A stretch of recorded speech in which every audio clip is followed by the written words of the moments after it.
Check, check, check.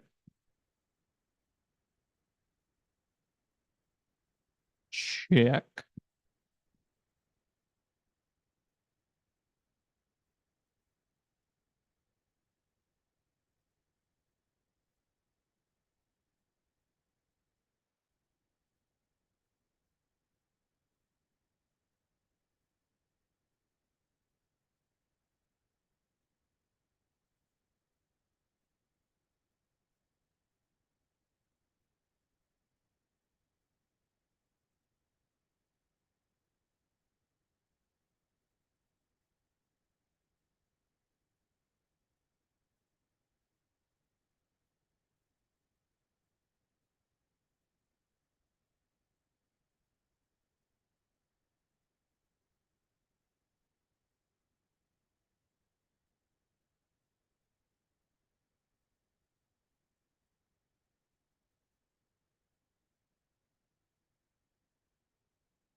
Test, test.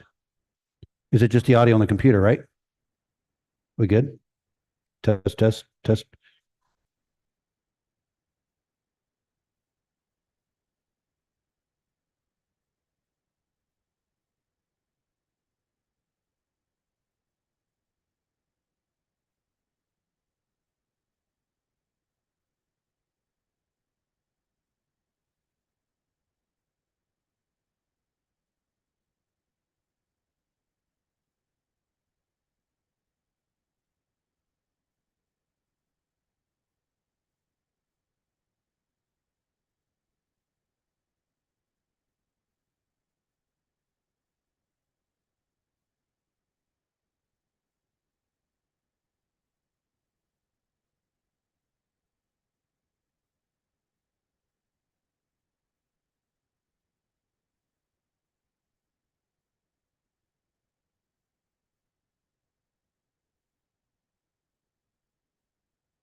Microphone check. 1, 2, 1, 2.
Check, check.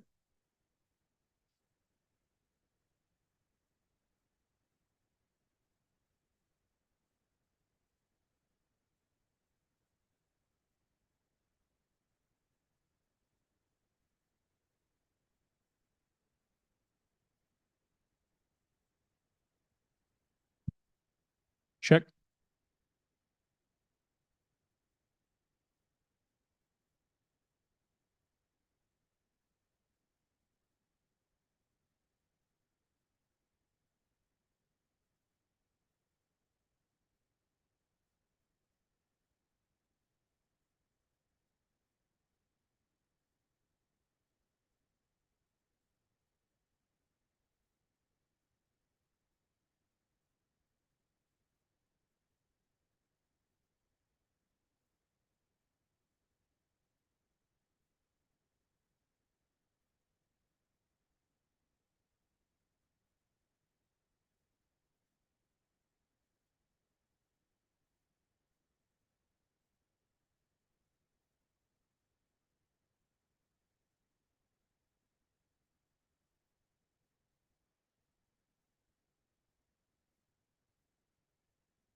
Is everyone ready to go?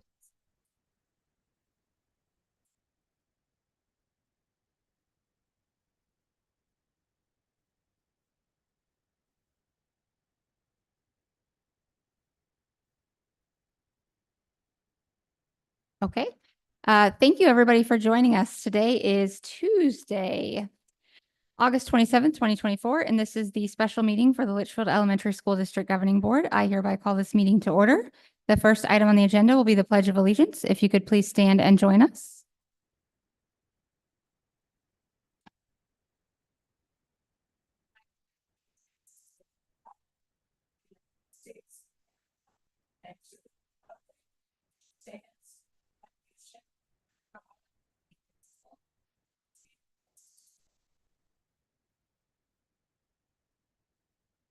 Thank you. Next, we will take a moment of silent reflection.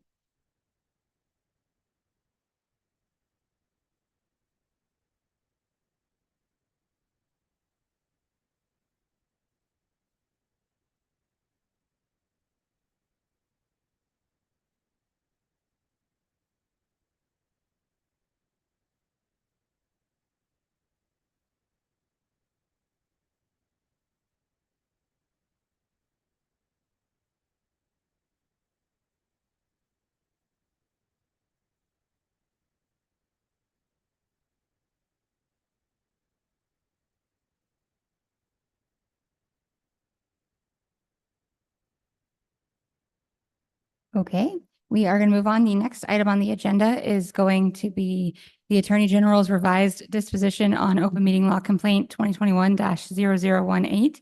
This is going to be by our attorney, Ms. O'Brien.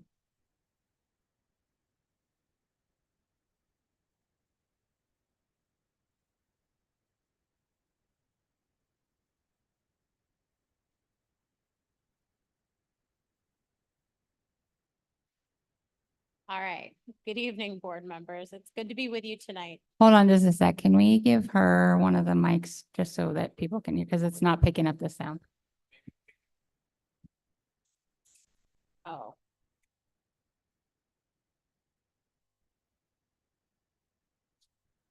Thank you for the accommodation. All right. Good evening, board members. It's good to be with you tonight. So tonight I'm going to talk just briefly about the recent communication that came from the Attorney General's office related to a 2021 finding of an open meeting law violation. So on August 13th, 2021, the Attorney General found that the Litchfield Governing Board violated the open meeting law with respect to the operation of its Diversity Empowerment Committee.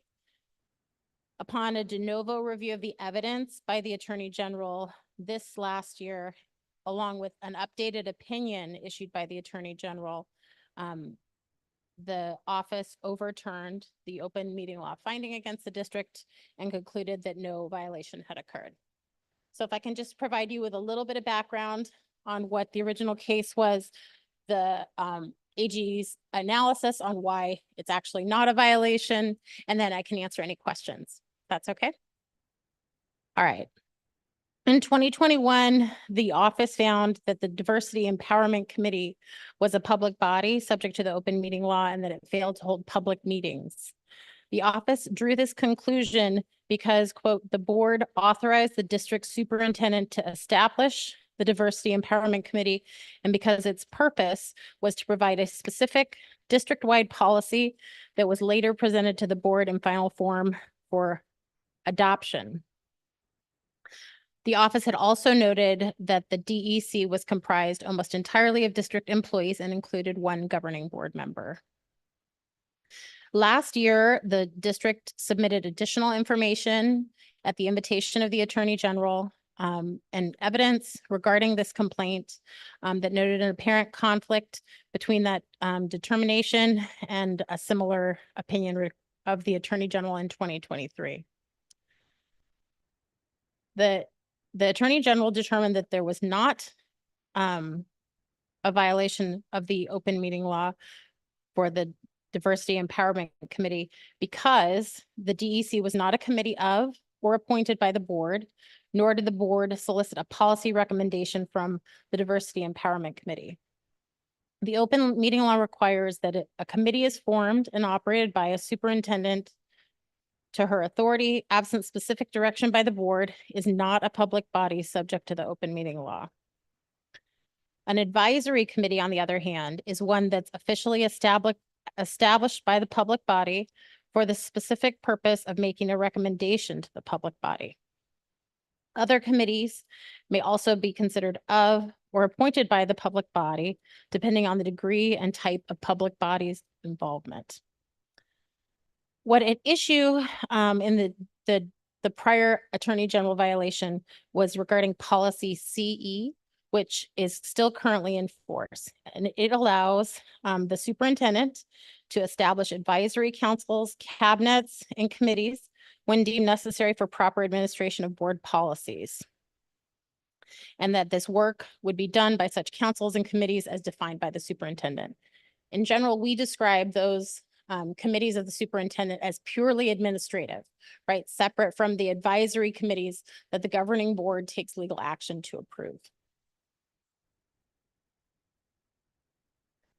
In the 2021 finding, the Attorney General focused really on Board Member Moran's participation on the Diversity Empowerment Committee and the spinoff of that work on a subsequent board discussion.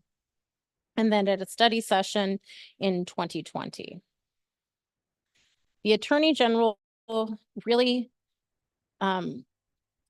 reanalyzed the facts and determined that the mere fact that the Diversity Empowerment Committee was composed primarily of district employees and Ms. Moran was not relevant for purposes of the open meeting law because they were not members of the board, nor were they appointed by the committee by the board. And the presence of a single board member on the DEC posed no risk that the board matters would be discussed among members of the board outside of a public meeting. For those reasons, the Attorney General overturned the 2021 violation finding. I'm happy to talk about the prior finding. There's also a related decision for what are called 2x2x1 committees that some school districts operate. I'm happy to answer any questions or provide any other information. Ms. Clymer, did you have any questions or comments? No questions. Just thank you for bringing this to us. I know it's been a long time in the making. Thank you for being diligent and following up. I appreciate the Attorney General's office following up, even though this has been a long time, because I think this has ramifications not only to this school district, but to many others around the state that probably were as confused as we were by this original decision. So thank you for bringing it back to us. We really appreciate it. Ms. Moran? I do have one question and then I have a statement. My question is,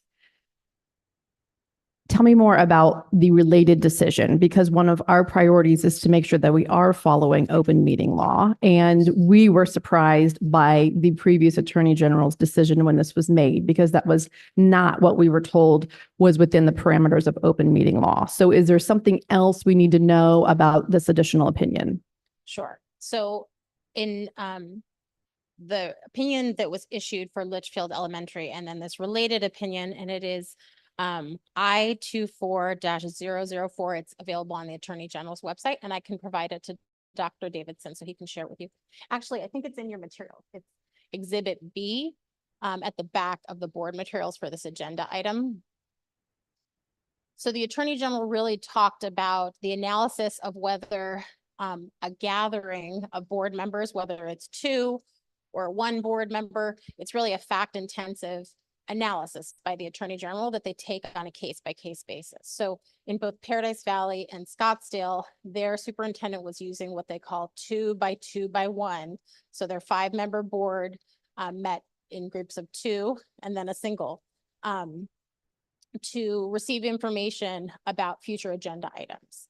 So the Attorney General's office was very concerned about whether there was deliberation happening in those meetings. So whether the board members were asking questions and receiving feedback, and whether that the open meeting law really requires that discussion be in public, right? The public's entitled to hear the board's deliberation on matters that come before it. So in that decision, the Attorney General clarified that, under the facts that were presented, Scottsdale needed to modify the way they operated their 2x2x1 meetings.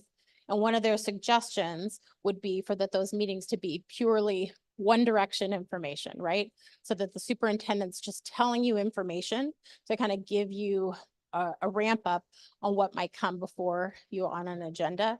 It wouldn't be a deliberative process where board members are asking questions. That would wait until you had your board meeting. Okay, so we currently get information on what we call the Friday update. So we get that one-sided information. And then I think all of us, I don't know for sure, have one-on-one conversations with Dr. Davidson. That is allowed, correct? Where we can ask questions about. Right. So the things. concern in that situation, for the meetings with two board members would be that those two board members heard each other's thoughts on it. The other board members didn't, and the public didn't. So in that case where you're getting one directional information and the superintendent's answering questions that you might have about that, that's not really that deliberative process that's required to happen in public. Got you. Okay, thank you for that. I will continue now with my statement, which is, once again, I am glad to see that justice is served. The previous Attorney General's office did not follow due process or complete due diligence, as I was never asked for a statement or additional information to verify any claims or assertions made. They were not in search of the truth, but in my opinion, on a politically motivated woke witch hunt. I am grateful to the current Attorney General, the Assistant Attorney General, and their staff for revisiting this matter, reviewing the facts, and revising the ruling. This is important, as Board Member Clymer mentioned, not just for our district, but for governing boards across the state.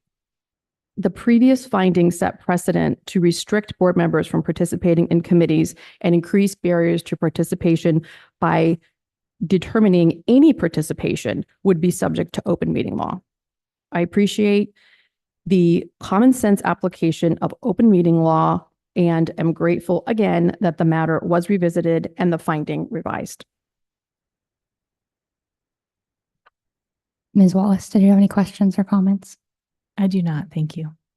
It was before your time, so thank you for looking into this, for making sure this happened. This has been a long awaited thing for some of us that have been on this board throughout this whole process. And I just appreciate the work that you put in for us to get this taken care of, because I agree with my other board members. This clarifies committees for districts all across the state and makes it so that they're able to do their work and that their hands are not tied. So thank you for that. And thank you to the Attorney General for being willing to look at this and to revise it to what it should have been the whole time.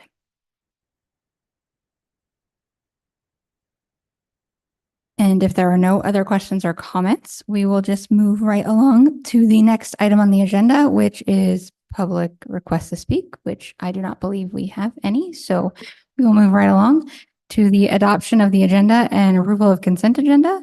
I will go through and see if anybody has any items they wish to remove from consent. Ms. Moran? I do not have any. Ms. Wallace? I do not have any. Ms. Clymer? I do not have anything to pull off. Thank you. I also have none to pull off. So if someone would like to make a motion. I move to approve the consent agenda as presented. I will second. Having a motion from Ms. Clymer and a second from Ms. Moran, I'll call for the vote. Ms. Moran? Yay. Ms. Wallace? Yay. Ms. Clymer? Yay. I'm also a yay. Motion passes. Next, we will move on to our action items. We will start with the ASU Prep Academy, and this is going to be done by Executive Director Benjamin.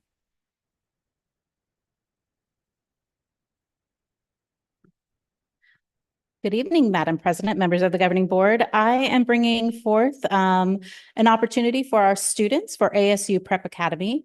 This is twofold. One, they do offer free opportunities for our middle schoolers to take one course that would be an enrichment opportunity for free.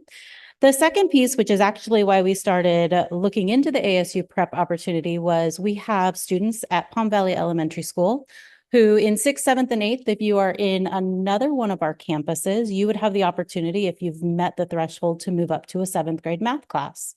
At Palm Valley, we don't have a seventh grade math class for them to go to. We did look at the possibility of trying with transportation to have them go to another school, but that's a lot of wasted time on a bus and not necessarily the best way for them to spend their time. So ASU Prep does offer a seventh grade math class. Our students have already met the sixth grade standards with 75% or above accuracy.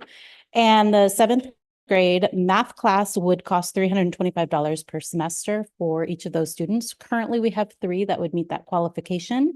This also allows for these sixth graders to be on the fast track option for in seventh grade, they could take eighth grade math. And then when they're at eighth grade, they would be able to go to the high school for Algebra 1. So at this time, I would be happy to answer any questions. Ms. Wallace, did you have any questions? I do not have any questions, but as a student, think this is great. I, as a sixth grader, took seventh grade classes, eighth grade classes, and completed my college classes while still in high school. So it's a great opportunity for students to be able to be challenged and eventually earn college credits by being advanced. So I think it's a great idea. Ms. Clymer? Just one question. Because we'll be in this sort of predicament for 2 years potentially, right? So if the students go into seventh grade and next year they'll obviously take eighth grade math. Because it's a pilot program and we don't like the program, is there a plan B? Because they also won't have an eighth grade class to go to. So are there other options?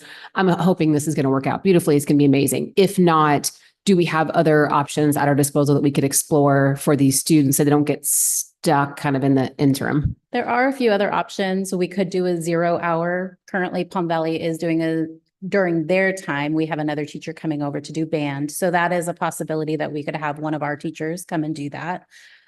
We could look at busing and transportation again to go to another school. There are a few other programs similar to this, although ASU Prep gets a lot of really great accolades. And so we're hoping that this is really a great fit for us to at least utilize it in this enrichment opportunity. Yeah, for sure. No, I think it's a great idea. Thank you.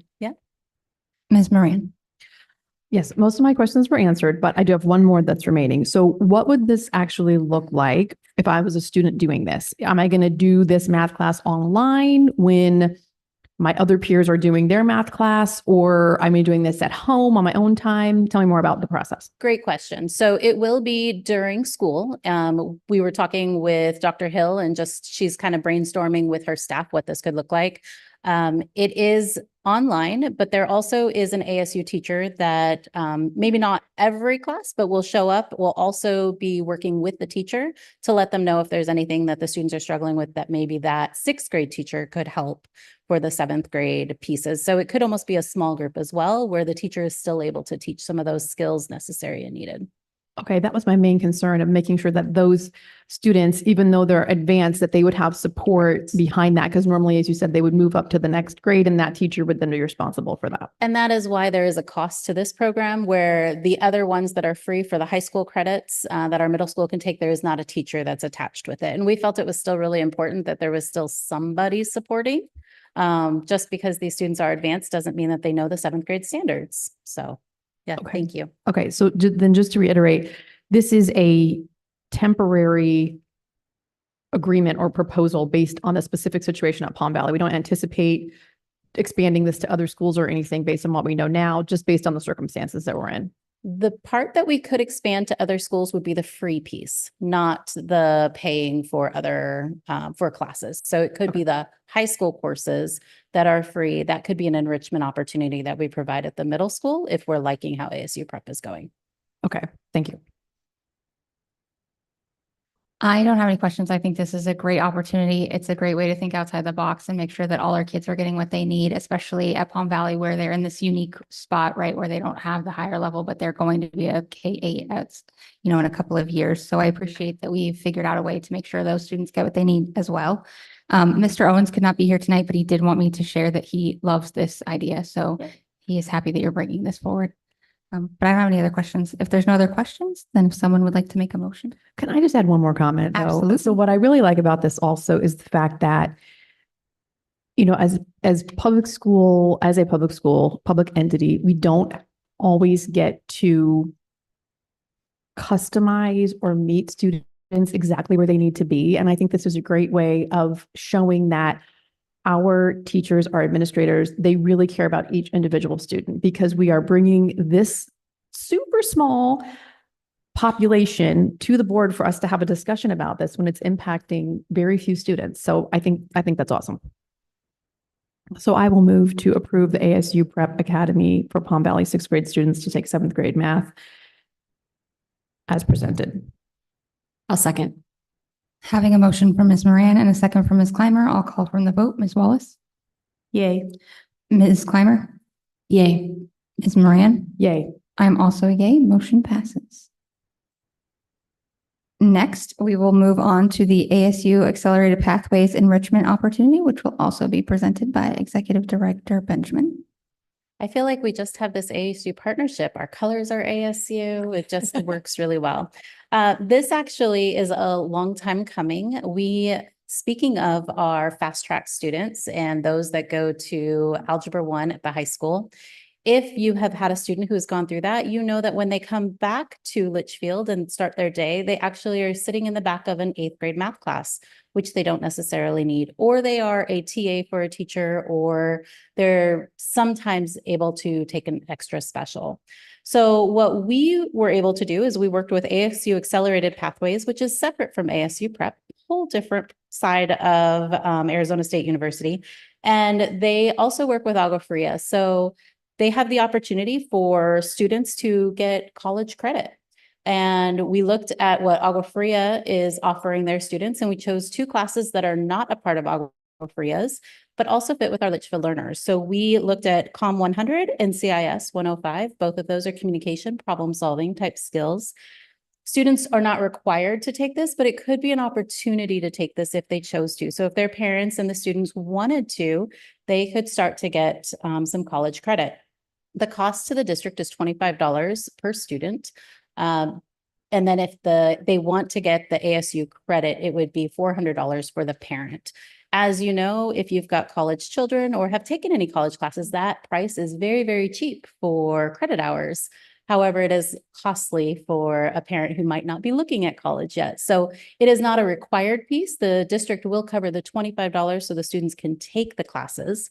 They will get a certificate at the end, but if they do want that college credit, then the parents would pay for that. So just another way to provide some enrichment opportunities to our students. It's something that has been missing for a little bit, and we're just trying to bring as many of those as we can to you. So we are asking that, we're recommending that we approve the ASU Accelerated Pathways for our students who are taking high school math classes so that they can have additional opportunities. And I will answer any additional questions you might have around this program. Ms. Clymer, did you have any questions? I do have one question and then a comment. The question is, would parents be able to, and you might not know this right away, but would parents be able to use tax credit dollars to the district to pay for this? That might be too many entities involved, but could that be a way that might make it more affordable for parents? I don't believe it can, because it would be going to the university and not to Litchfield. Oh, because it's not paid through us. Okay. Right. Yes. All right. I was just brainstorming ways that might make it more affordable for families that want to do it. My comment is, as a parent who had a child that was lucky enough to attend high school algebra and then come back, I am empathetic to the students sitting in the back of the classroom trying to be respectful and behave while other students are taking a class that they've already taken. And so giving them an opportunity, just even if they actually don't take it for credit, they're just being exposed to different curriculum and different information and being forced to process things in a different way, and probably preparing them even better for high school, which I think is amazing. And giving teachers, quite honestly, a break from having to provide different things for this small group of kids to take while in another class. So I think all around, it seems like a really great idea. The $25 per student fee, that is district covered, right? So we'll sponsor that for the children that are involved. Yes. Okay. We will cover that $25 for any student who wants to attend this that's on the fast track. Okay, Perfect. And my last request is future focused, but I think this is amazing. I'm all for it. But the next proposal I would like to see is an algebra class on our own campus. Just FYI, just pushing that out there, pushing that out there. I know you're working on it. There's not a lot of high school teachers that want to come work at the middle school, but there's somebody out there that wants to teach algebra at Litchfield Elementary School District. So come one, come all. We need you. Ms. Moran. Yeah, my only question is similar to one of the questions on the last issue, which is what is this going to look like time-wise? Are they going to be doing this in the back of the classroom instead of just other homework for other classes, or when we're doing it at home, or what's the time frame? This would all be student driven. So this would be an online course that they would be required to work through. So that is also going to be teaching some skills for some of our 8th graders and a few 7th graders that might not have had that opportunity before. So that will be a little bit of a challenge. It'll be some things that we need to work through. We haven't specifically said if it's going to be a pullout for where they can do the work in another place and space, or if it's going to be in the back of the classroom. We will work with principals on that to decide how this looks for each campus, because each campus will have a different amount of students that this impacts. So it could be in the back of the classroom doing that work. It also may be in a different place and space. Okay, thanks. It also could be in enrichment and intervention time. That could be another opportunity for them to do some of this work. Ms. Wallace. I have no questions, but again, when I first was reading over this, I thought, this isn't right. They're saying college credit for middle schoolers, but again, I think that's amazing. And any student that has the opportunity, $400 isn't a small amount, but it is a tiny amount when it comes to a college class. So that's a wonderful opportunity. I don't have any questions. I had reservations at first about the $400 for our families that might not be able to afford it, but I do like that we're going to pay the $25 so they get exposed to that material anyways. If there's some way in the future that we can look at figuring out how to maybe offset that cost for families that are not able to cover it at all through our free and reduced lunch, whatever, some way that we could figure that out. I'd like to see that, just because I am concerned about our kids at our Title I schools that are not necessarily, college is going to be expensive for them. And then they already can't do this opportunity that they have when they're younger. So, but otherwise I do like that they're getting exposed to it early. And I think this is a great opportunity for our students. And again, thinking outside the box, finding new ways to bring stuff into our kids. I appreciate what you guys are doing. Thank you. Thank you. I have just one more question to that. Just you brought it up when you were talking, or it made me think about it. I know at the high school, they somehow sponsor part of their dual enrollment classes. So it's through EMCC or whatever, sort of community college, and the district somehow offsets part of that cost. Again, I think just affordability, trying to make it more affordable. Yeah. So the parents pay some to the college and then the district offsets that cost. So I don't know if they're just doing it out of their budget, which would be difficult for us, but if there's another way they're doing that, might be interesting to find out how they do it. We'll do some research. The magic of public school funding. I don't know. If there are no other questions, someone would like to make a motion. I move to approve the MOU with ASU Accelerated Pathways Program for middle school students, with the district covering the $25 per student fee, allowing students in the fast track math to take college courses. I second. Having a motion from Ms. Clymer and a second from Ms. Wallace, I'll call for the vote. Ms. Wallace. Yay. Ms. Clymer. Yay. Ms. Moran. Yay. I'm also a yay. Motion passes.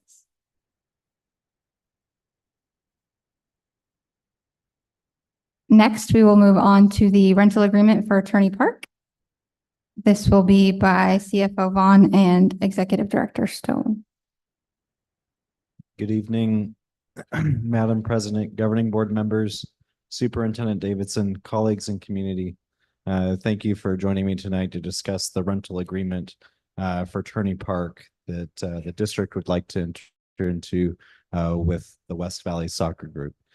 This is a unique arrangement that has been in place for a number of years, and the existing agreement has expired. The reason we enter into a separate agreement with this group is they're willing to take on much more of a partnership stance when it comes to management of the field. For example, the agreement states that they pay for increased water costs above and beyond what the district would otherwise water those fields for to maintain them in better status. They also pay for fertilizer and seed to, again, maintain the grass in better state than the district otherwise would, as well as maintenance of the field lights and cleaning of the fields at the group's own cost. Previous to this iteration of the agreement, there was no additional rental cost to the group. They just agreed to do these things, and the district allowed the use of the fields. In this iteration of the agreement, we've included a $15,000 per year rental charge on top of those other costs that the group takes on. And for the following year, we've increased that to $30,000. So they're continuing the partnership stance that they have had for a long time with the district, and they're also will be contributing, much like our other user groups, with a substantially increased rental rate. Based on that, we do believe that the arrangement is to the benefit of the district, and we would recommend approval of the agreement. Ms. Moran, did you have any questions or comments?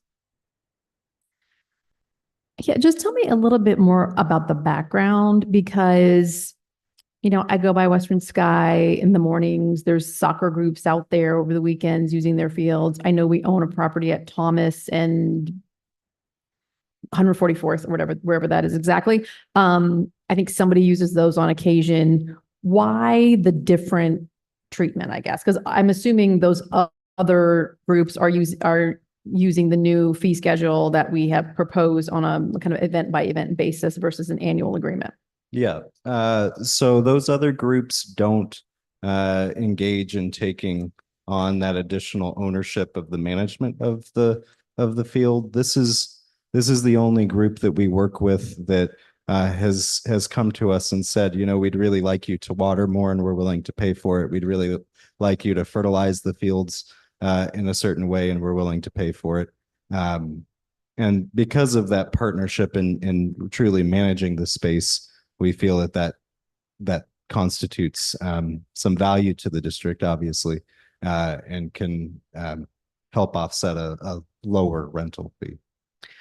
Okay, so I haven't been by there lately. Do these fields look significantly better than our other fields? They look better. I'm not certain that they look substantially better. Eric, are you able to? They do? Okay. Okay. Okay. The people who live close by say yes. Okay. So then we're going to try this out. And then is this something that we would want to try to expand if we think this is a better way to go to get some more of that maintenance done? Because we know that's one of the things. Potentially, if we find that, you know, other groups are willing to take on that more active engagement, it's certainly something that we can explore. It's not something that I'm necessarily pushing out to groups, but if we have a large organization who uses our facilities in a robust way and is willing to take on some work with it, I think that's in alignment with some of the language that we have in the facility use handbook, where we say, for example, you can volunteer services or contribute, and we'll you know, count that against your fees. This is just a more established version of that because of how much engagement the group has had with the district in the past. Okay, great. Sounds like a win-win. Obviously, they've been doing their part for a while now, so we know they're going to be good for that. So, Ms. Wallace, sorry, Ms. Wallace, did you have any questions or comments? No, just to speak to hers, I know you probably couldn't hear me, but the fields are much nicer than other areas. They're green grass, and it's right next to Mabel Elementary, correct? And I thought it was like part of the HOA. I didn't even realize it was the schools because it's so beautiful. So I think we should search out groups that want to take care of our fields. It'll alleviate some stress for us. So I think it's a good win-win. Ms. Clymer?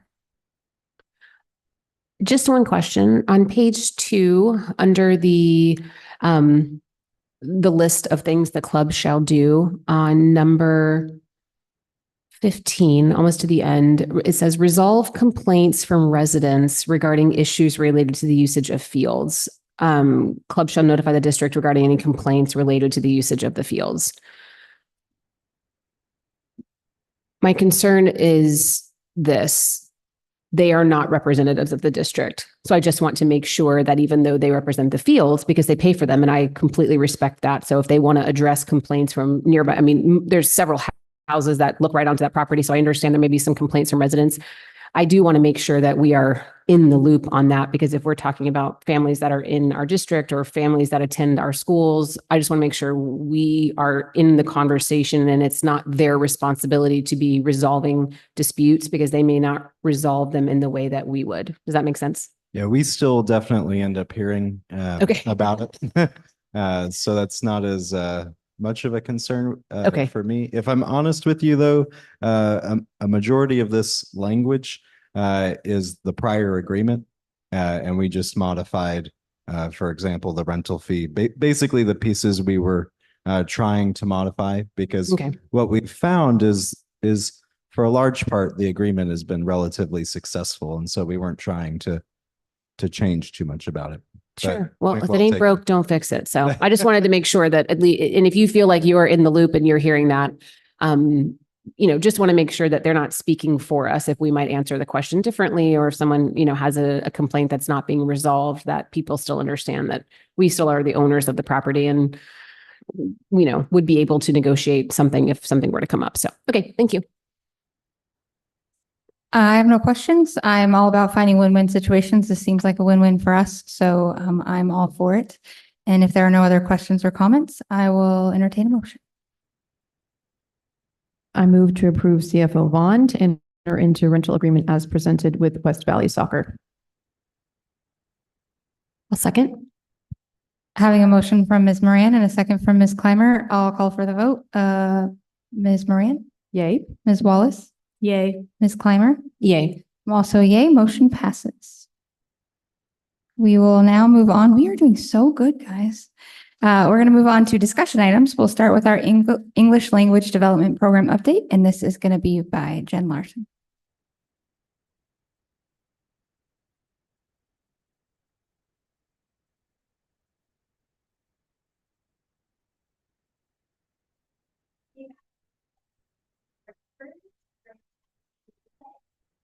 Hold on, I want to make sure your mic is on and working. There we go. All right, let's try this again.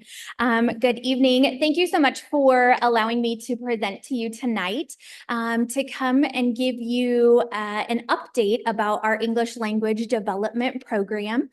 Over this past several years, about this time of year, I've just come and celebrated all of the things that we have going on with our program. So before I get started into our year and all of the things that we were able to accomplish, I want to start with our district demographics so we understand who it is that we are serving through our English language development program. So our multilingual learners or English learners come to us with varying levels of English language proficiency. So that's demonstrated by the ESELA, which is our English language proficiency assessment. And most often that's what we think of when we think of our multilingual learners. However, we serve students with different learning trajectories, various backgrounds. We have newcomers who are coming from other countries directly to our district. Not only are they learning a new language, but a new school system, new culture. And so being able to serve those students and their families to give them the best education possible. In that, some of our students might be refugees, and so they might bring that trauma from their home countries, things that they've witnessed. We have our migrant families who moved due to work, migratory work. We also have some of our newcomer students are what's known as SLIFE, which means that they have limited or interrupted formal schooling in their home countries. And so that again is unique needs to this English development program that we have. We also have our students that are dual serviced. They qualify for ELD services, but they also are on an IEP. And so with that, those are all the students that we're honored to serve under this umbrella known as EL. So a little bit about our district demographics. Our students right here in Litchfield, they speak over 45 different languages spoken in our homes. Our students that were, again, students of Litchfield were born in over 60 different countries. This is now outdated as of last week. Our numbers for our program continue to grow daily. So we are currently serving over 570 students across all of our schools in our program. We also are monitoring another 150 students. So by law, we have to monitor students for 2 years after they score proficient to make sure that they are doing well in their content area classes and that they do not any longer need support from our program. Our top languages, this is a little bit different from last year too because of the base and specialized programming. So our top languages spoken across the district, Spanish being number 1, Vietnamese, Arabic, Norwegian, and now French. We have a lot of students from Belgium that speak French. So that made its way onto our top languages. Again, that might vary from year to year, just depending on the specialized programming that's happening at Luke. I know we have a lot of families coming from Italy as well. So really from all over the world. So we have an influx of refugees this year as well. So how do we meet all of the needs of those students? And again, we don't want to just meet compliance, but build capacity for our multilingual learners at all levels. So in our program by law, every student that qualifies for ELD services is required to have 2 hours of English language development daily. So 120 minutes K-5 or slightly under that, 100 minutes for 6-8 in our context. And so that is what we provide every single one of our students that qualifies for EL services, 2 hours of English language development instruction per day. 60 minutes of that is integrated English language development. So that happens in their content classrooms and their mainstream classrooms alongside their peers. And we're intentionally planning for learning language and content simultaneously. So that's supported through our ELD program. And then we have EL coordinators on every campus that are providing that targeted ELD instruction. That's another 60 minutes or 50 minutes for 6-8, where the focus is on the language needed, so that academic language needed for students to be successful in our content classroom. So it's focused directly on the English language proficiency standards. So all of these principles that you can see in Arizona's language development approach, that's how we serve our students here in Litchfield, but across the state of Arizona. So there are 4 principles for Arizona's language development approach. The first one is asset-based. We know that our students come to us with rich cultural and linguistic backgrounds. And so we leverage that knowledge. Just because they might not know the content that we're teaching them in English yet, doesn't mean that they don't have that schema and that background in their native language. So how do we build and leverage that? Again, we just talked about, we service our students. Principle 2 is that integrated English language development. So content classroom learning, language and content simultaneously. Principle 3 is that targeted and explicit language development. So with our EL coordinators really focusing on the language skills needed to be successful in our classrooms and our schools. And then principle 4 is assessment and monitoring and feedback. And the very center of this, I know it's tough to see, but it really states and gets to the heart of what we do is that it's all educators' responsibility to share and promote the success of our multilingual learners. So all of us working together, our EL coordinators, our content teachers, our administrators, everyone working together to promote the success of our students. So in our program, we have a lot of professional development at many different levels. So our EL coordinators, and then we have a district-wide ELD training at new teacher. So everyone coming in gets the basis for what is integrated ELD, what are our English language proficiency standards, who are our multilingual learners, and how do we serve those students. So again, lots of layers of support for our program to make sure that our educators, our professionals working with our multilingual learners have all of the skills and tools necessary to make sure that our students succeed. So last year, one of my goals was language access for our students and our families. And so I really looked at what were those invisible or maybe sometimes visible barriers that are keeping our families from feeling like they're a part of our schools and our school community. So with that, if you go to any access point in our district, all of the front offices, the front desk at our district office, you will see these I speak statements, and what they are, there are top languages, and in that language it says I speak, and then in parentheses, whatever the language is. So if families come in and they don't speak our target language of English, they can point to the language that they speak. And then on the back of that, they're in nice acrylic frames.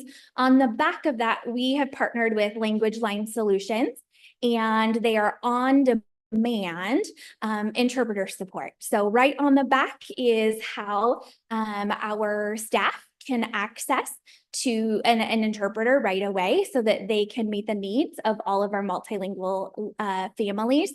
This not only has been a need for our multilingual families, but I know that it's used for our employees here in Litchfield as well. So I just used it today, as a matter of fact, to communicate with a newcomer family.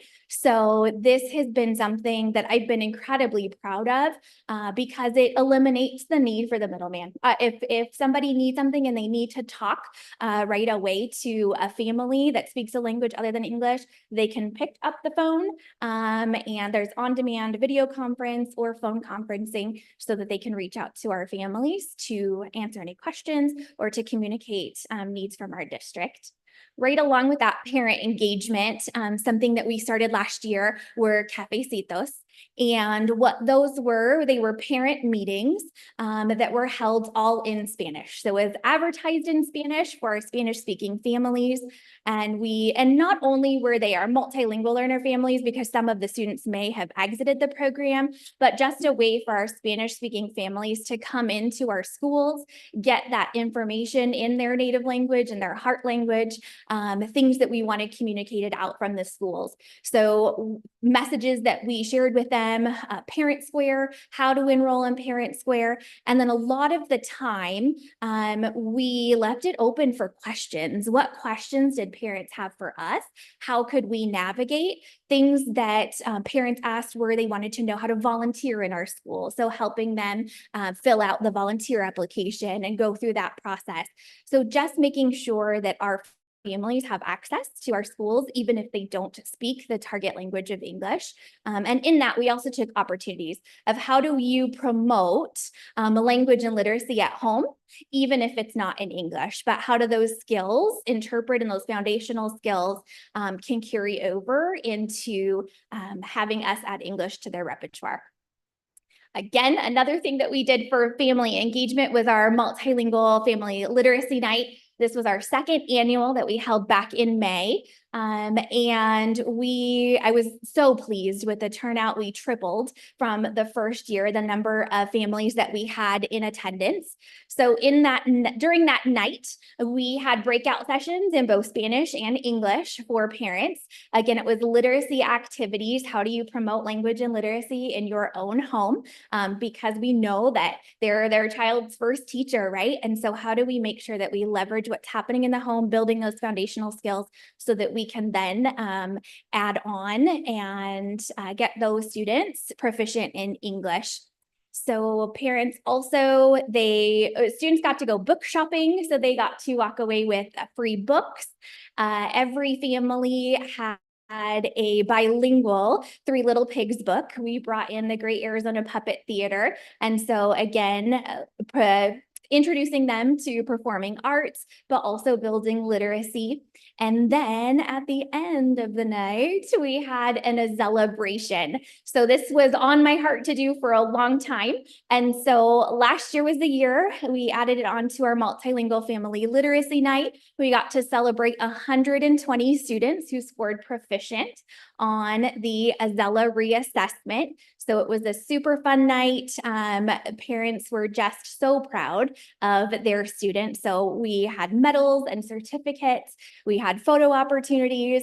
And so I hope to continue that celebration as a way of honoring all of that work that our students put forth to reach proficiency. This past summer, we held our third annual ELD Academy. We had 75 pre-emergent, emergent, basic. So those are our beginning English learners. And so in our ELD Academy, those are the students that we target. We had kindergarten through 7th grade across all 15 schools. We were at Dreaming Summit this year. And each year we are theme-based. So this year it was space. So we had a lot of STEAM activities based around space theme to incorporate reading and writing and listening and speaking, all ways to enrich and accelerate that language acquisition. They were all taught by our EL coordinators. So those people that are trained in those specific structured English immersion strategies to make sure that our students have that summer learning opportunity to prevent that summer slide. So that was another, and you can see all of that. I have a whole video too I can share of all of our students. It's always the most magical experience for me during our ELD Academy. And also during our ELD Academy, I rolled out what's been my dream for a while, which was the Los Manos Puppet Theater. So through grant funding, I purchased a professional puppet theater and professional puppets that represented the students that were part of our summer school programming. So they could see themselves in our puppet shows that we put on. So through that, because they were newcomers and just learning the language, they were able to use puppetry as a way to express themselves. And so they were able to write their own scripts and perform their own puppet shows. And so now this puppet theater is available for our schools, or for our ELD programs to check out and use it on a lending basis throughout the year so that they can continue with that puppetry through the language domains, reading, writing, listening, and speaking. So that was a lot of programming pieces that we put into play. And so now I want to look at what our student growth and what was the impact of all of those items that we implemented this past year. So looking at this data, I do want to point out, I kept it on here because I wanted to compare more than 2 years, seeing that we are always outperforming the state. You will see a difference from the 21-22 to today. And that's because the reassessment, this is the Azella reassessment proficiency data. So the number of students that scored proficient or reclassified on the reassessment, the spring reassessment. In 2022, so last school year was the first year of the new assessment. So it is aligned to new standards and it is designed to be more rigorous. So that's where you can see the discrepancy from the 2021, 2022. And that was because students were exiting, but they were showing that they were not scoring as high as they should be on AASA assessments and looking at what that impacts in the classroom. So they are aligned to new standards. It is a more rigorous test. And just today, I actually got the state, I didn't have the state proficiency data. So just today I received that and it was 14%. So you can see that we significantly outscored the state percentage there for reassessment. And then for our growth as well, again, keep in mind, I wanted to keep those 2 years on there just so you could see that again, how much we outscored the state by that trajectory, but also there is a difference between those years, and that is because it's a new assessment. And so I was surprised by this data. I have this one too. You can see that 63% or 62.9% growth. And that just means that students grew one or more proficiency levels on the end of the year reassessment. And so the state average, which I was highly pleased by this, was actually 52%. I wasn't expecting it to be as high, but great news for English learners across the state of Arizona. So in comparison, again, we did outscore the state in both growth and proficiency. And so I just wanted to highlight some schools. It was very hard to choose who to put on here, but I just added 4 schools at the end of the school year. I asked all of our EL coordinators to create a slide of things that they were proud of, celebrations that they wanted to share throughout the year. And so I just chose to include our 4 schools that had the highest reclassification, so scores, students that scored proficient. And you can see just the variety of things that we celebrated throughout our program, honoring the culture of our students, celebrating their successes through the celebration. You'll see a lot of working with newcomers. We've had a high influx of newcomers over the years, as much of the state's experiencing as well. So strategies that we're embedding for that academic language, for writing, again, speaking to newcomers, here just hands-on research, making sure that our students have access to high quality instruction. And again, you'll see celebrations as well, celebrating all of the success. Middle school too, right? More newcomers. I actually had the pleasure of teaching for a whole quarter last year at Western Sky, and getting to teach targeted ELD with a lot of these students that you see here. Barber Roby was a close right up there, Litchfield, and Belen Soto. So again, they were all neck and neck, but some really great results. So with that, I would love to open to any questions that you might have. Ms. Clammer, did you have any questions? I don't have any specific questions. I just want to say thank you. I know I've heard a variety of presentations over the years sitting here, and I think this is one of the most comprehensive looks at your department, the experience of our students, where they're coming from, their family makeup, and then what we're doing to support them, not only them, but their families and their home life. And it's so, so important for every student, but especially ones that are very, very far away from home, usually. And the results are amazing. I mean, I think even, the last proficiency, I think, status that you showed me is, even with the reevaluation, new test, the kids, once again, already by year 2 are making huge gains. So the teachers are figuring out what they need to change, what they need to teach, the new standards, and are, clearly helping the kids do that. So kudos to you and your team, because this was really, really a nice look, comprehensive look at the program in general. And I think a lot of families, whether they're in this program or not, could benefit from understanding what the students, in their own kids' classrooms are experiencing every day. So thank you. Perfect. Ms. Moran? I do have one question. So on slide 6, when we talk about the 2-year monitor students, you said there's 150 2-year monitor students, and you talked a little bit about who meets that criteria. They've tested out, and then you have to continue to monitor them for 2 years. what sort of percentages do we see of kids who do need additional supports? And then do they just come back into the program, or it's more specialized based on what we're finding during that monitoring process? So due to the Azella and the adjusting to make it more rigorous, more in line with what the students need, very rarely do we pull students back in the program because of our PLC process, because of the supports that we have on the campus. And also having that EL coordinator be full-time and be in on those PLC meetings when they can, be that point of contact of even though students might not be in the program, we're still there to help support anything that they need. So pulling students back into the program is relatively low, just because the demands of the Azella, that they do have to be proficient in reading and writing, right? Which is looking at the needs of our classrooms. So we are looking at their data, but a lot of that is through that PLC process, through that collaboration with our EL coordinator on the team and with professional development to make sure that we're meeting the needs of all of our students. Okay, excellent.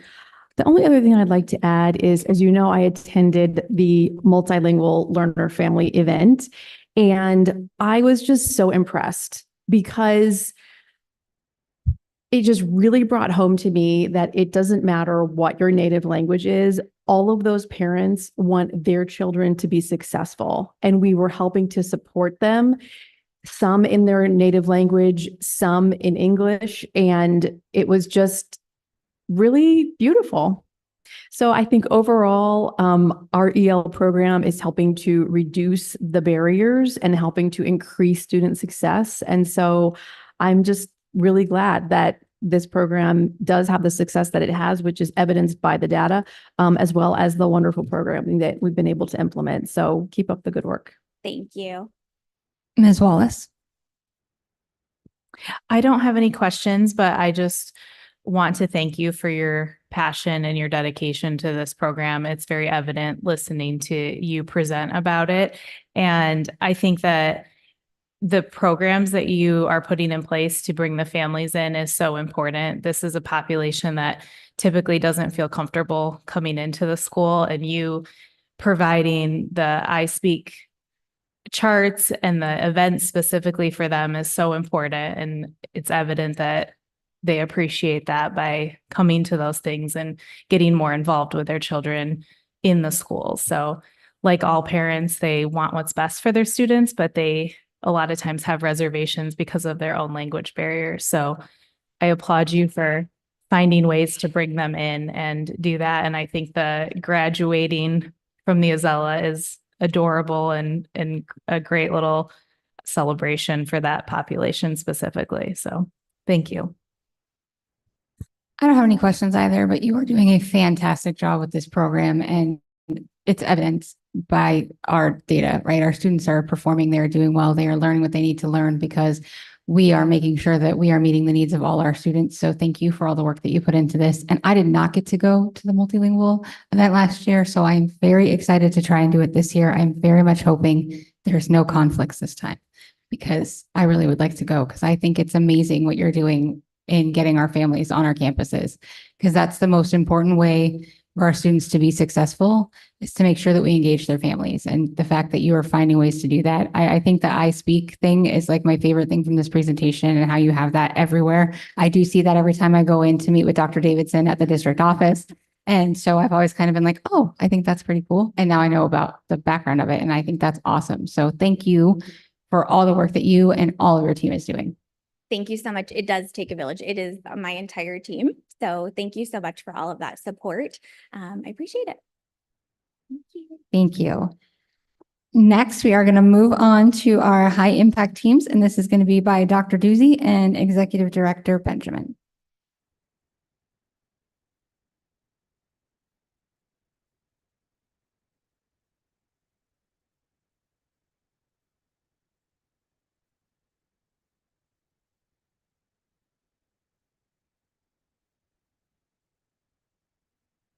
You want me to just do that? You can do that.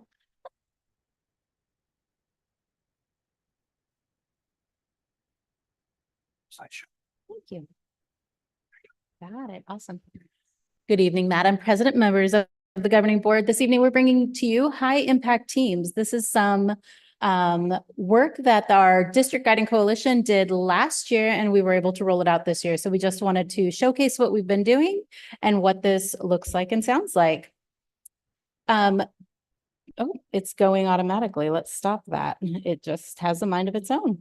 Okay. We will just start right there. Our district guiding coalition is a group of educational directors, as well as our district coaches and special education, our lead psychologist. It is a group of us that really focuses on the academics of the district, the learning that's happening for our students, and the professional development and the needs of our teachers. And so when we came together last year, we were looking at what are our effective teams doing really well and why are they so effective, whether that is proficiency or whether that is growth. So what we're going to be showcasing tonight is the work that we rolled out with principals, and then they became the teachers of that to their campus. So every single teacher in our district has gotten this exact same training in some way, shape, or form, and also set some goals. So that's a little bit of background to start with what we've been doing.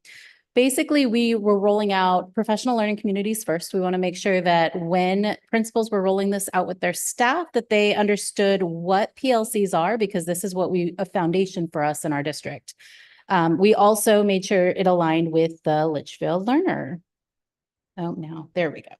So we took a few minutes to talk about what is a PLC. We also provided some additional information for principals to share with teams in case they had really new teachers coming onto their campus. There were videos and there were some additional pieces that they could take. But basically, a PLC is a collaborative group of educators that meets regularly to talk about their expertise, analyze student performance data, and work together to improve their teaching skills and the academic performance of their students.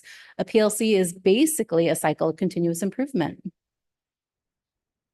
There are three big ideas in the PLC. It is that we are ensuring learning for all students, that it is a culture of collaboration, and that it focuses, all of our efforts are on results. If you get an opportunity to sit in a PLC, there are typically 4 questions that they're focusing on. It's what do we want students to learn? How do we know that they've learned it? What will we do if they already know it? And what will we do if they don't know it? So those are the 4 questions that teachers are working on anytime they're in a PLC. One of those 4 areas. So the high impact team, we looked at multiple data. We looked at fall benchmarks, winter and spring last year. We also compared that information with our AASA data. We were looking for proficiency. What were those grade level teams at those schools that had the highest proficiency? And also, what about those schools who had the highest growth? Both matter. We know that both are very, very important. So we took that data and then we also went and interviewed those teams to find out specifically, what are you doing? Why do you feel like you've had the success that you've had? And we took that back and we pulled the themes from it. So we really did our own little research study on this with qualitative and quantitative data. Our high impact teams, we only looked at second grade through 8th grade. This was a problem. Our kindergarten and first grade teachers let us know. We will fix this for the future. We initially had started this project. We weren't anticipating to use it the way we are, but the research was so valuable that we had to use it. So moving forward, we will make sure that we also have kindergarten and first grade next year. The qualitative and quantitative data were collected from those teams demonstrating the highest proficiency and growth, looking at benchmark data, and then also that AASA. You can see that there are multiple grade levels because, again, one school might have been proficiency, one school might have been growth. So you're seeing multiple things for both math and ELA. So once we looked at all of that data, both quantitative and qualitative, and we pulled out those themes, there were 8 themes that showed up consistently over and over and over again, which is pretty awesome because not only is this our own research in our district, but it really matches the research that's out there everywhere. It showed that collaborative teacher teams, each of these people felt like they were on a collaborative team that worked together. It was positive classroom environments. It was effective tier 1 instruction. It was data-driven instruction, systematic interventions, curriculum implementation with fidelity, and a focus on essential standards and success criteria. active student engagement and ownership, and teachers' expertise and growth mindset. So after we identified these themes across the board in our high impact teams, we dug a little deeper and said, okay, what does that look like? When we talk about being a collaborative team, what were the critical attributes of the teams that they would define their collaboration? So here we've included, there's bulleted items below each high impact team attribute. So collaborative teams, that planning, resource development, sharing the same goals across the team, regular collaboration time used with consistency, focused on student learning, planning together, reviewing data together, trusting one another was a critical attribute, and learning and growing from one another.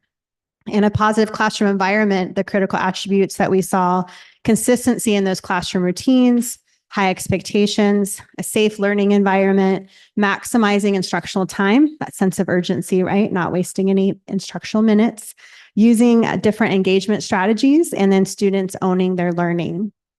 For effective tier 1, the critical attributes included that district curriculum was implemented with fidelity. And again, you'll see curriculum also was its own theme, but knowing that tier 1, it also was a critical attribute. So it's kind of a double high impact. High expectations for all students, adequate instructional minutes for the core content, best first instruction. So instead of waiting for intervention time, making sure that our first is our first best. Evidence-based instructional practices around learning, teacher clarity on the standards. So really understanding what the standards mean and what they're assessing. Use of engagement strategies, students doing the thinking, and a focus on the academic vocabulary needed for the content. In data-driven instruction, common formative assessments and exit tickets align to whatever they were measuring. So that second question, the first one is, what do we want the kids to learn? The second one is, how do we know they learned it? How are we measuring it? Through exit tickets and our CFAs. Use collaboration time to analyze the data, plan interventions and enrichments together based on that data. Quick turnaround on data analysis. Use of data to form flexible grouping. Everyone on the team is involved, and because success for all takes us all, right? And then use of tier 1 to intervene and reteach, and not waiting for tier 3. One of the things we saw in the high impact team is that that small group happened as part of tier 1 instruction. Systematic interventions, structured time built into the school day to offer that intervention and enrichment, a focus on those essential standards, meaning those ones that are non-negotiable that we're going to make sure all students master and that we're going to intervene on during WIN. Use of walk to WIN was also a critical attribute, meaning the entire team shared responsibility for all the students. Small group instruction based on the data, skill-based small groups adjusted regularly based on the data, the use of instructional aides and specialists for support, and then after-school tutoring. And then under curriculum implementation theme, the fidelity of our adopted curriculum, integration of all the wonderful technology tools, identifying the success criteria that students know and understand, meaning answering that second question, how will we know, is exactly are we looking for and what does success look like? Evidence-based instructional practices, use of that vocabulary, academic vocabulary, and the cross-curricular connections, and writing in all subject areas. Active engagement, student ownership, student engagement, using strategies such as Kagan and other activities, student setting their own goals and tracking their progress, using manipulatives to explain thinking, cognitive decourse. I call it productive disturbance. We learn best if we're disturbed a little.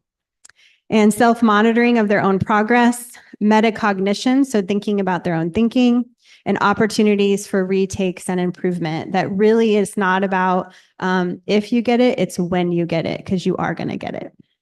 And then the last theme that we found that was common across all high impact teams was teacher efficacy and expertise. So, building that teacher efficacy to be more effective in their craft, deep knowledge of the standards and what they mean, being able to reflect on their practices and admit when things need to be adjusted or changed, a growth mindset, pursuing PD as far as their own professional development, reading the current literature and research, mentoring others, and then also taking leadership opportunities. And last but not least, participating in national board certification. So now that we have the high impact teams and, when we focused on, let's focus on what's going right. Let's focus on what's getting us the results that we're looking for. So now that we have identified these themes and their critical attributes, now we're going to apply them. And schools are already working on this work in their scorecard. So in their scorecard, each grade level will have both a math and an ELA goal. And they have been asked to reflect on these themes and these critical attributes under the themes to say, you know what, we're going to work on this area as a grade level team because we believe it's going to help us raise student achievement. And then based on that, they'll have their achievement goal in the scorecard, and then they'll have an action step of how they're applying these high impact categories. So as Ms. Benjamin shared, we did a train the trainer model when we came back from when the principals returned with us. We did a high impact team lesson plan for them and modeled it, and they provided back on their campuses the same information. Some of this work is still ongoing. Our upcoming Friday is a data dive in a lot of schools based on, they'll have that pre-assessment data from our initial benchmark to really apply and figure out what their goals are going to be. Each grade level will have a reading and a math goal, which is a little different from last year. We started baby steps and we did one or the other. This year, our expectation is each grade level has a math and reading goal, as well as action steps, key performance indicators, and all principals have a school-wide academic goal. And then using the, already mentioned that, using the high impact teams characteristics, really drilling down to say what specifically are we going to take action on to improve ourselves, to make ourselves a more highly impactful team. So that is our high impact team, and we'll open up any questions you guys might have of us. Ms. Moran. Okay, first. Okay. Okay, let me get my thoughts organized here. Okay, so I love the best practices piece of this. I mean, if we don't need to reinvent the wheel, we have some teams that are doing great. Let's look at what they're doing. Share that information with other people, as those of us who have been around a while know that we weren't always good at sharing our successes and being collaborative in that way. So I love all of that. Now, when I look at this information, the 8 themes and all of the bullet points is very overwhelming. So what are we doing to help teams prioritize? I know we have a broad spectrum of teams that might already be doing 90% of these things. Obviously, we have some teams that have had some great success. Some teams that are going to need more guidance in this. Who is providing that guidance to say, hey, these are the things that you should be prioritizing? Because maybe some teams really don't know. It's a great question. So in our lesson plan, they identified an area that they felt they were really strong in. They also identified one of the areas that they felt as a team they needed to grow in. So we are not expecting any team to work on all 8. All 8 is what the ultimate goal is. But right now, if they pick an area that they're like, ooh, we could be better at this. So the District Guiding Coalition is also working on professional development that will be in a folder for principals or instructional coaches to pull. If what we're finding also is that principals are saying, you know what, this is a campus goal for all of us. So that will start to become professional development that the entire campus will receive. And then they can do mini professional developments for that team on their specific area. We've also asked that principals and coaches are starting to put what their goal was or what area they're working on their agendas for their PLCs, so that anyone who walks in, now not all schools are there yet, but we're hoping that all schools will put what area they're working on so that anyone there can see, hey, they're really focusing on collaboration and they're rocking it. So we can also celebrate that, or we can provide some guidance if they need a little bit more support in that area. And so really ultimately, principal and instructional coach would be the coaches of this process. So helping the teams, and there might be some cognitive coaching, right, going on to lead the teams. Okay, we really think the biggest bang for our buck is to focus on this area. But the goal is really to get the grade level teams to own the work. Because if they feel this is something we're really good at, okay, we're going to celebrate it. This is something we really want to work on together. Then that ownership, even if we start with something that maybe isn't the first top priority this first semester, but maybe we can do a quick win and then get to the next characteristic we might want to work on. So really it's the principal instructional coach that's going to be coaching that process. Okay, so the supports in place would be PLCs, continuing education, to support their base knowledge if they need that. And then they'll also have their campus supports, the principal and the instructional coach to help when needed. So tell me a little bit more about the time frame. Like you're saying, we're going to celebrate the wins. We're going to focus on one thing to improve upon. What if they get that thing pretty quickly? Like, then is it like, oh, we're doing great for the semester, or you go to the next thing, or are they going to have like a list of the top 3 that they will graduate through, or? Yeah, that's a great question. So I'm about to start meeting with principals about the scorecard, about their grade level goals, as well as their action steps.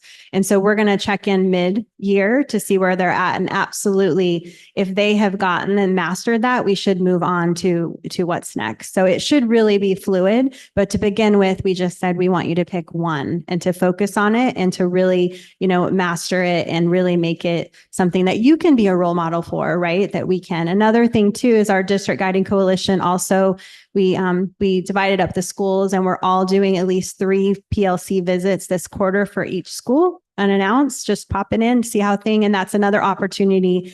Like Ms. Benjamin said, is it in the agenda? Are we seeing that the teams are actively working on it? Is there something else that we see a need that we might share with the principal or instructional coach that they can coach their teams? So there'll be a layer of support, not just from the principal instructional coach, but also from our district guiding coalition.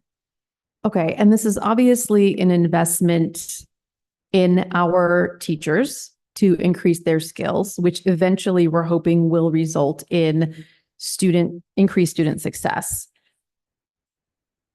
Is that a 5-year time frame? I mean, I know it's hard to like when will we know, yes, this is working, Well, the teams should be able to look at their common formative assessments and see that so for instance, if their focus is tier 1, then they should see an increased percentage of students successfully accomplishing the objective from that tier 1 instruction and less students needing tier 2 and tier 3.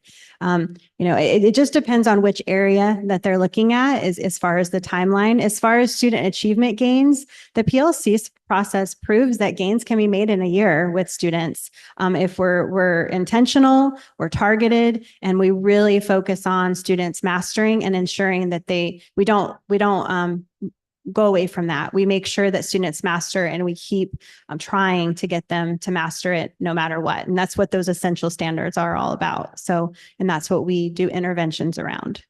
Okay. And so the accountability piece really comes in from the scorecard, which is new to, those lower levels. And so how do you feel that deployment of the implementation of the scorecard and that terminology and everything is going? Well, based on feedback so far, principals have reached out to both Mrs. Benjamin and I both. I'm asking for feedback, and it's really exciting because that's a little new. Like before, it was right before we met, and now they're like, "Hey, can you look at this? Can you check this out?" So, I mean, I would say we're getting positive feedback, but anytime there's a change, we also have to recognize that it feels like what else, so just making sure that they understand that this work is all integrated. We're not asking you to do anything more. We're just asking you to be more intentional. Totally understood. But I will say, like I said, reading this and just seeing all the things, if you think I have so much more I should be doing, and I feel like I'm already doing all I can, I could see where that would be overwhelming, but I'm glad that we're breaking it down into digestible pieces. It sounds like we are. Yes. And hopefully that will help. Well, and we'll get feedback too, right? And we're going to be doing surveys here in October. So I'm hoping that we'll get some more feedback about the changes that we've made around the scorecard. So. Okay. Excellent. That's all I've got. Thanks. Ms. Wallace. My only question was the same as Ms. Moran's as far as all of the things, but it is obviously important to have the whole picture of what we're working towards overall. I believe the PLC process is single-handedly the most powerful thing that teachers can do working together to boost student achievement. So I love the focus here and all of the information at their fingertips. And like you said, it's not asking them to do more. It's just focusing on the time that you're already spending in PLCs and making that the most effective. So I think it's a great tool for them, and hopefully we see great improvements in this area. Ms. Clymer? Knowing the two of you, I will say this is not by accident, but this actually, I mean, outside of just all the wonderful research and sort of collaboration that you guys have done, which is phenomenal, I think as a board member, this makes me feel more comfortable with our staffing changes that we've had going into this year. Looking at you, CFO, but I'm just kidding. Knowing that there were schools that had to make some pretty tough decisions about some of their support staff and what that would look like.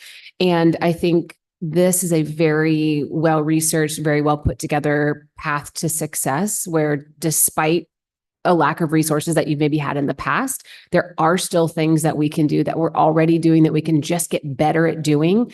They're never going to take the place of another person that we lost, but they could certainly make up some of the gap and some of the difference. And that's what's, I think, impactful to me, is that, all of this is great work, but it's timed perfectly to say, okay, we're going to do this when we think you need it most, which is when you're feeling like you're less resourced than you were in the past. But in reality, you have what you need to do this job. And so I think that's what's most impactful to me. So thank you guys. So one of the things in looking through this through our high impact teams that I'll be interested in seeing how this progresses going forward is, I have not been a fan of K-8s. However, if you look at this, our K-8s are doing amazing. They're also in our higher socioeconomic areas. So we'll see how that goes as we open them up in other areas. But kudos to these schools that are doing a great job. I actually had a little bit of a different thought than Ms. Clymer, in that I'm seeing some of our schools not on here that did lose people. And so I'm a little worried about them feeling overwhelmed, like Ms. Moran had said, with all this stuff. And I appreciate that you guys are being support for them and telling them they don't have to do the whole thing, because to what Ms. Wallace said, it is good to see the whole picture, begin with the end in mind. This is where we're going, but we got to take one step at a time. So we shall see how this works out. I am very proud of the work we're doing, and I appreciate you guys and all the work that you did into this. It doesn't surprise me at all that the information we're finding from this and the research you did aligns to what everyone else is doing everywhere else, because we're all doing the same thing here and trying to educate kids. And we all know that at the end of the day, it's going to take this work, right, to get us there. So thank you guys for the work you're doing and for putting this presentation together. It did tell us a lot of really useful information. And I'm excited to see the progress we make with this new plan in place. President Zeidema, may I weigh in real quick? Yes, please. Thank you very much. And Governing Board, appreciate your comments. For me, just watching and being a part of the conversation and seeing the work that's being done, I couldn't help just to highlight the concept of Litchfield learner, and that profile of a learner applies to our students and to our staff. And I think both presentations you saw tonight then connected us to our strategic plan that's being worked on by the idea of readiness, that everything we're doing is to help both our children and our employees. Ms. Moran, you've, believe it or not, you don't know this yet, you've stolen a lot of my thoughts in both presentations tonight. But before you spoke, I reached over to Kim and said, you know what, if you were to watch this last presentation, you would realize teaching is very hard. To be a master teacher, to get the results that we want. We probably have staff watching tonight going, oh my gosh, I really do all of these things across those 8 areas, but there's some that aren't there yet. So I appreciate that the board recognizes that we will be growing our staff, and we know not everybody's there yet, but our intent is to help them get there and really to meet them where they are, just like we do with our kids, and help them grow to that next level. But I'm really proud of the work of not just these 2 ladies. They highlighted the team, but you've also seen this work is happening across all of our schools. I was one of those lucky people that actually signed up and had a chance to visit some PLCs today. And I'll tell you right now, in the 4th week of school, we have teachers that without a doubt know their kids. They can speak to multiple data sets, behavior and academically, and are preparing already for their mid-quarter conversations with parents around, here's where your student is, your child is, and let me tell you how we're going to help them get better. So super excited about what I saw today, and I'm just, again, thankful for your support. Thank you. Thank you. Can I add one more comment? Go ahead. I just want to give an additional shout out to the dynamic duo of Jen Ben and Dr. Doozy, because I so enjoy the presentations that you give that are proactive and transparent and are just showcasing the good work that you and your supports and everyone is doing here every day. And so those are the things that we have wanted as a board to focus on and reflect on and grow on for so long. And I just love that it is happening. So thank you. Ditto to that. Okay, so we are going to move on to our next item, which is the ESSER 3 update, since ESSER 3 funds will be wrapping up here. So this will be by CFO Vaughn. Tech team, do we have a clicker?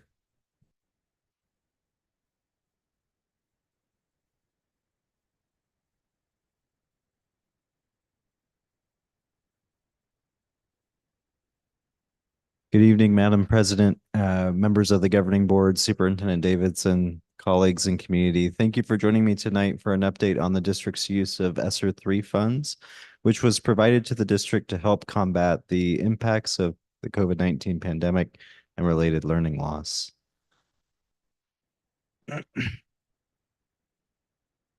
Tonight's presentation aligns with the district's keystone of resources. Our finance team is presently working through the final stages with the state for final grant revisions and to draw down funding that was spent through ESSER 3. To cut to the main conclusion, we have spent all of our ESSER 3 funding. The following slides will detail how the entire ESSER 3 grant was spent. And as we explore that, you'll see that our ESSER 3 spending was very much focused on addressing learning loss and putting supports into our schools. The ESSER 3 grant was $7.1 million for Litchfield, and a large majority of the grant was spent on positions at our schools, including math specialists, behavior technicians, math intervention aides, and maintaining staffing despite enrollment declines. We also infused a significant amount of resources into the schools via tutoring, retention stipends at our Title I schools and self-contained classrooms, as well as an expanded summer school program.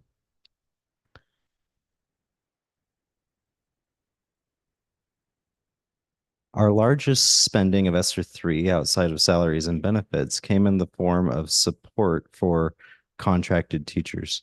We saw an increase in vacancies, especially in the special education area, that resulted in the need to infuse contracted staff into our schools. The remainder of the spending was focused on professional learning, communities, trainings, and other supplies and resources for our staff and students. At this time, I'm available to answer any questions you might have about our ESSER 3 grant. Thank you. Ms. Wallace, do you have any questions? I do not have any questions. Thank you. Ms. Clymer? No questions. Thank you. Oh, actually, one question. End of September is the final date in which all of this either has to be spent and or claimed or whatever you call it? Yeah, the final revisions have to be to the state September 1st, which is why we're in the final throes of that. We've actually submitted it. They returned it to us with a couple of minor comments. So there won't be any real concern with meeting that deadline. Okay. The funding does expire by September 30th, but as shown on this slide, the grant is spent. So once we clear those couple comments from the state and that revision is approved, we can then basically request refund for all of the spending that we haven't already received the funding for. Great. Thank you. Ms. Moran? Yes, just some comments. So I am very grateful for this presentation as well, because as a board, we wanted these funds to be spent on bridging that learning loss gap. And so I'm glad that we can sit here today and say, yes, indeed, we did what we said we were going to do. And we've seen that through the data as well, and our student successes. In addition, I'm grateful that we're being transparent about not only the categories that we spent the money on, but the fact that we have spent all of the money, unlike some of our state leaders who have let funding expire. So great job. I'm glad that we've done this, and I only wish we had more money to spend.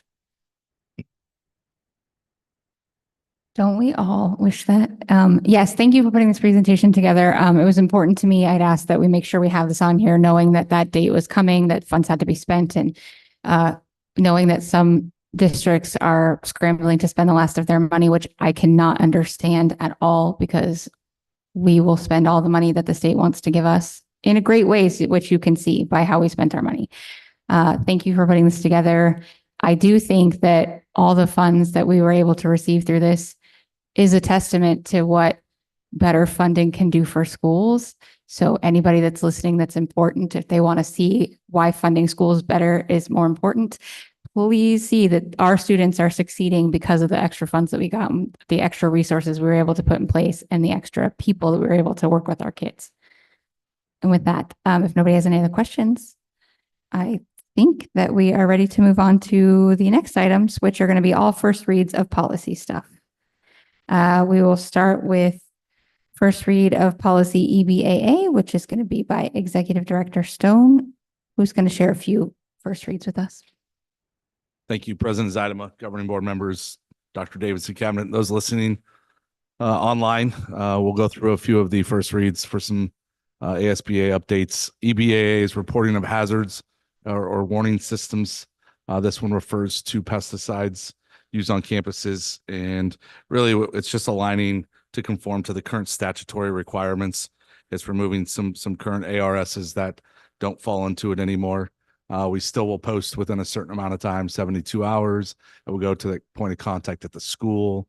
It's minimizing some of the things that are posted. It used to be really long, so it'll be a little bit shorter with enough information to provide that for anybody who's out there looking. Does anybody have any questions? Ms. Clymer?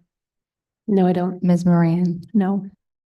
Ms. Wallace? No, no questions. No questions. We'll move on to EBC. That is about emergencies and some verbiage change there. It's to mirror the language in ARS 15-341 regarding the response plans. And it is not the superintendent's plans, it's the district plan. It's kind of some of the verbiage that has changed with it, along with the internal regulations that will be developed by these people appointed by, right? So it's our committee coming together to ensure that we have these plans. It was in there stated before as it was the superintendent's emergency response plan, and now it's the district's. Any questions? Ms. Clymer? No. Ms. Moran? No, although I don't always love, seeing more responsibility on the governing board, because I'm not an expert in emergencies. And I know you're going to make recommendations to us and then we'll adopt the policy. I know how it works, but still, just a side note. Ms. Wallace? No questions. No questions. Okay, next we're going to do ECB. Okay, this is building and grounds maintenance. And this is updating some old verbiage due to COVID expectations or requirements. Talks about the district indoor air quality director. I would assume that was probably named Mr. Ensign. And so now it is a maintenance supervisor, not so much focused on the indoor air quality as they know we have standards to meet, replacing air filters every so often. And so it's just aligning that language, removing the indoor air quality person. Any thoughts or questions? Ms. Clymer? No questions. Ms. Moran? No questions. Ms. Wallace? No question. No questions. We will move on to EEAA. Right, this is about transportation, walkers and riders. We are recommending the move back to 1 mile from what was approved the last year to 2 miles. That is more for our auditing process. If we were transporting those under the 2 miles, which we have been, right? That was what we set out to do from day one. We just had some of that grace to make it 2 if we had to. We want to ensure that all of our funding is given to us because we're staying within that 1 mile purpose, anything outside of the 1 mile. So they could have stated that, well, you're busing these kids under 2 miles and we're not going to fund that because your policy doesn't match it. The other piece to this is allowing to transport kids up to 30 miles away. Really doesn't impact our district. We don't have anyone that we bus. The old number was 20 miles away, but they're now approving 30-mile distance for transportation. Questions or thoughts? Ms. Clymer. I know Ms. Seidema is going to be extremely excited about this, having this in writing that it's back down to 1 mile. But yeah, we always agonized over having this at 2 miles. And I know that you've been working from day one to keep it at the 1 mile, but just knowing that we needed some flexibility as we transition to that. And just voicing frustration over the lack of funding because our policy says one thing, but we are actually doing something else. Like there are just no words, but thank you for letting us know. Ms. Moran. Yeah, I agree. As someone who was within that 1 to 2 mile radius, I had to approve the change, didn't really want to, but I'm glad that we're going to make it official back to 1 mile. Ms. Wallace. No questions. I don't have any questions. She already said my comment. I always wanted it to be 1 mile, so I'm happy it's back here. I just want to make sure we can do that. That's my only thing. So, but as far as the funding goes, I totally understand why we need to do what we need to do. Okay, I think we are done with Mr. Stone now, and we're going to move on to Ms. Satterfield, and she's going to do policy GBK.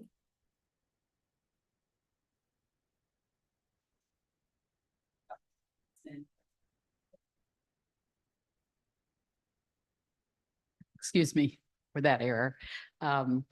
It's my opportunity to present to you just a couple of updates on the staff grievances policy. In paragraph 1, you will note that that is an addition and it is to bring us into compliance with statutory requirements of Title IX. In the second paragraph, it's really to clean up the language so that it is very understandable what the steps are that are available. The one other thing that I would like to say, I apologize for going back to paragraph 1, but the practice that is now spelled out is something that I have found and used throughout my career in HR. We have always tried to be supportive to both the complainant and the respondent, whatever those supports that they might need would be. So while we now have this opportunity to have this in policy, I want you to know that that would be a practice that we would be undertaking to meet the needs of our folks. Any questions or comments that I might answer? Ms. Clymer. One question in the second paragraph, when you said such procedures shall provide for what used to say board review of any grievance that cannot be resolved at the administrative level.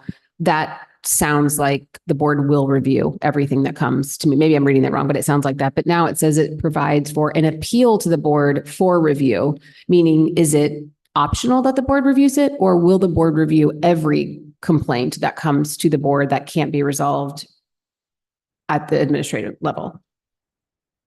I believe by the way it's stated, and I'll seek clarification for us, but I believe that that would mean that each appeal could ultimately come to you if we were not able to resolve it at the lower levels.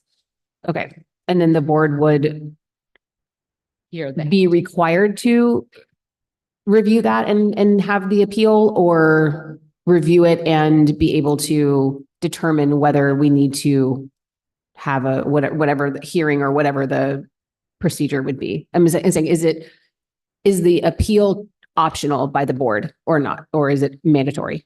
I believe that by what this is saying, that the appeal would be optional on the part of the employee.